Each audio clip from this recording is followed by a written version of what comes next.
All right, I guess I'll get the positives out first for Loki's final episode of season 1. There will be a season 2. Spoiler. That's the only teaser you get in this episode. That there will be a second season. So hey, maybe they'll expand on all of this stuff.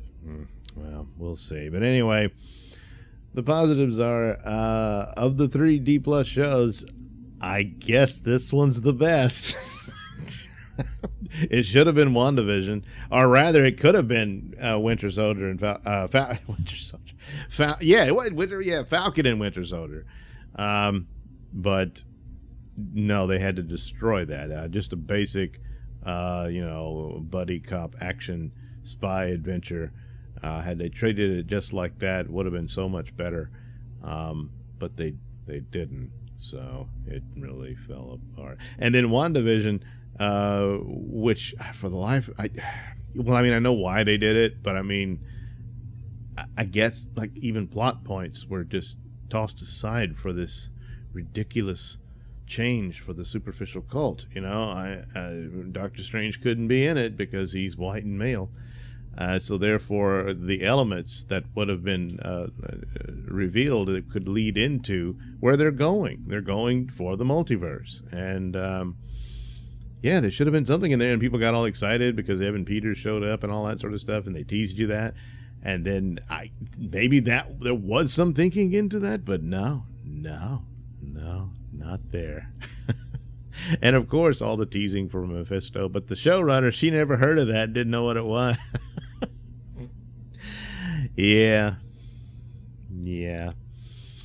Well, you get what you pay for. Anyway, so Loki at least deals with that. So they're showing you that, and especially in this episode, they're setting that up. So this is apparently what happened. At one point, it was all one timeline and kept in check by the TVA, but now it's sprouting all over the place because of the end of this episode. So the cool, amazing action that led to there wasn't any. Now they get to the mysterious castle at the end of time, and it's Immortus. Yes, that's who it was. Some thought it might be another version of Loki. He never says who he is, but it's who he is. And he gives all the hints and all that. And he sits down and he jokes around. Oh, and he's race swapped, but so what? And he jokes around. He's being silly and funny, and they get mad. And Sylvie wants to kill him, and he can't because he could jump around real fast in time and stuff like they did at the TVA and all that. And then he just tells them the whole story. They sit down at his desk, and he just tells them all. Like the Master told the Doctor that she was really a little girl from another universe and can regenerate for all eternity. Yeah, that's how they did it. That's pretty much it.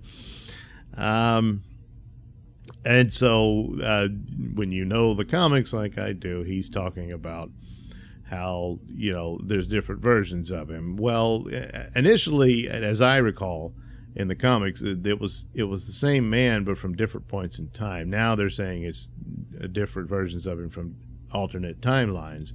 And that at one point they discovered one another, and at first everything was fine, but then eventually narcissism and whatnot gets in the way, and they start going to war with one another.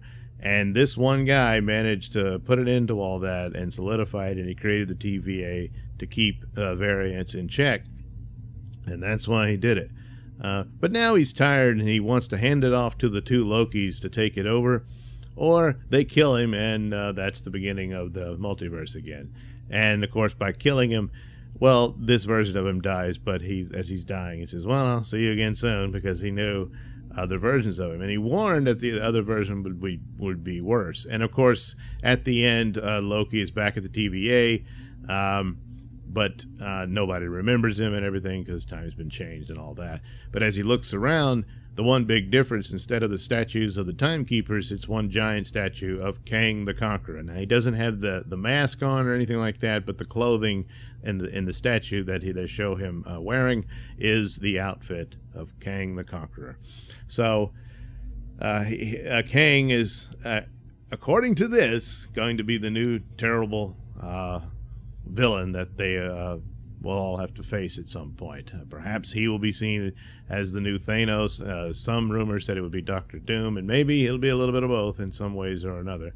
But there you go. The other, I guess, good aspect here is Tom Hiddleston's Loki lives on. I was thinking he would be replaced by the Sylvie Loki, but no, he's not. He gets another season, and he's in a total panic over what's happened. He's trying to warn everybody that something really horrible is about to happen, and nobody understands what he's talking about. Sylvie, she does kill Immortus, who they just referred to as He Who Remains, which means all the other versions of him he got rid of, and so now that he's dead, for some reason, I don't know why, it's kind of like Lost, which here you're using time travel and there's sci-fi elements of that pretty bluntly, so you really needed to have some explanation as to why Sylvie killing him means, oh, well, now God's dead, so all this universe unravels or whatnot. It doesn't work like that, because they didn't explain it that way. Because he just says he's a normal man. He just, he discovered time travel, and it resulted to all of this. So, doesn't really wrap it up that way. So I don't know. It's just all magic, and so there it is. That's the deal they've set up for Kang to come. I don't know if they'll go into the Ramatut character, which he could play. And Ramatut involves both Fantastic Four and Doctor Strange, because they had a classic Fantastic Four story where they meet Ramatut, and I think that's the first introduction of this character, who later becomes Kang, a man from the future who went back in time and took over Egypt, and so that's one of their explanations for that's how the pyramids got built, because he had all this technology and stuff.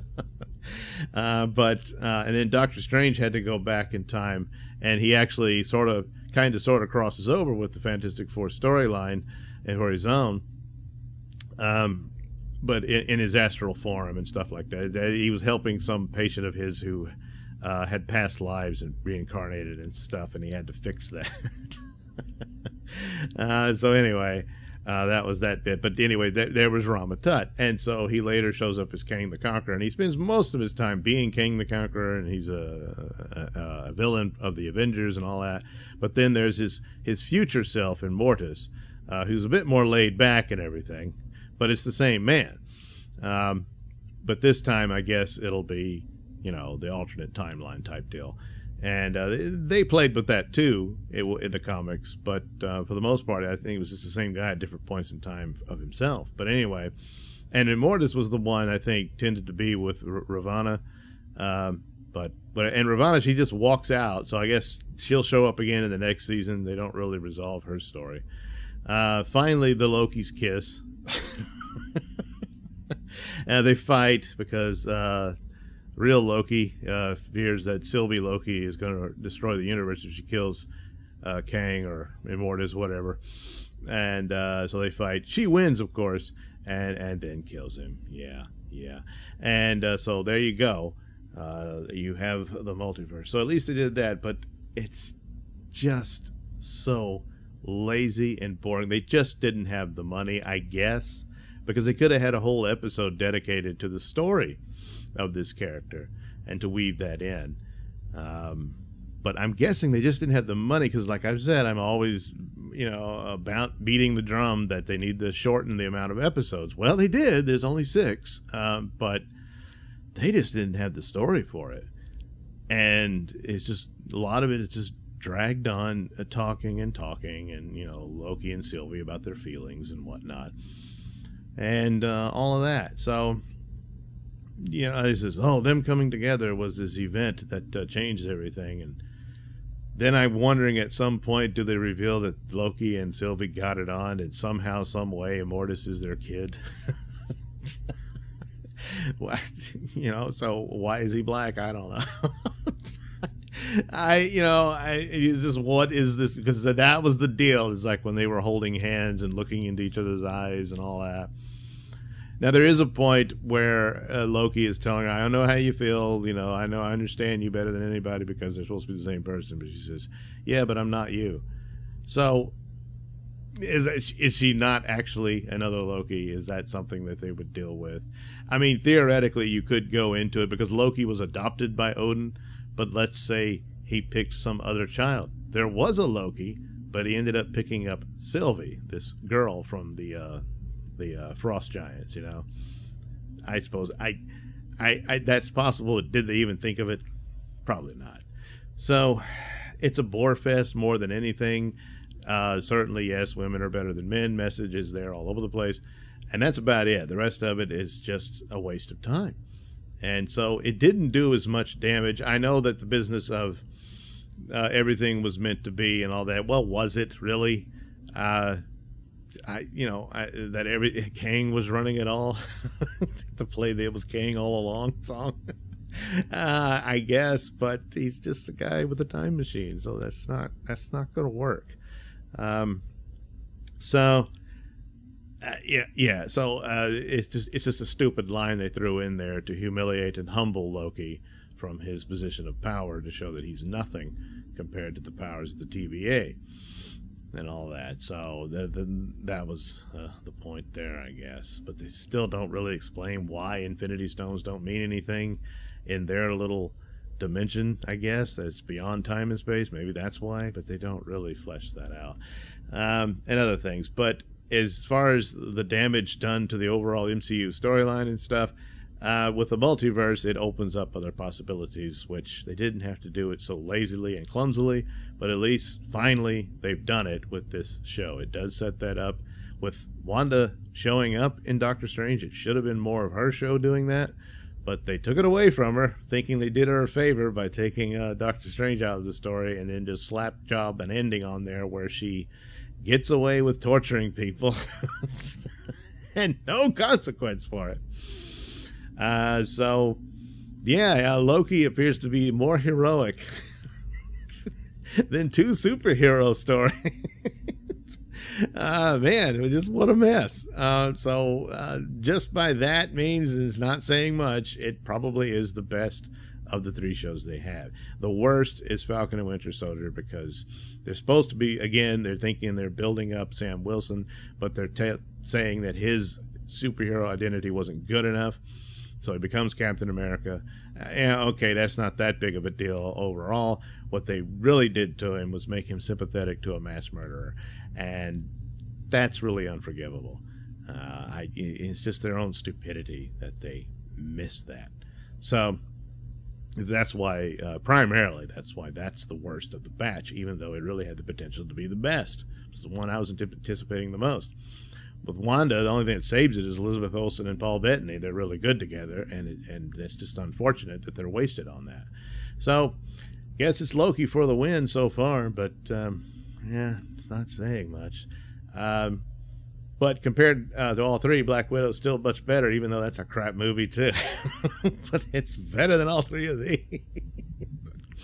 But anyway, that's how Loki ends for the moment. And so it's on to the multiverse with this. I guess, they'll probably just do a bunch of dumb, silly Billy jokes in the Doctor Strange movie and leave it at that, and drop the ball on it, because they're too busy concerning themselves with something else, skin and genitals. Thanks for watching and listening. Say, while you're still here, why not like and subscribe and share with your many friends? Yes. Also, check out my mini stores in the link description below. Yes, where you can get t-shirts, hats, mugs, all those goodies with my artwork on them. Oh, yeah. And head over to indieplanet.com and pick up a copy of my comic book, Night Night. Oh, yeah. You can also catch me at my podcast, Mr. Nailsin Show, on RadioMisfits.com. And you can also watch my videos on BitChute.com and now on Rumble.com. Oh, my goodness, so many places to watch me and my stuff. Oh, yeah. And if that's not enough for you, well, you can follow me on many social media platforms and say hi to your old pal, Mr. Nailsin.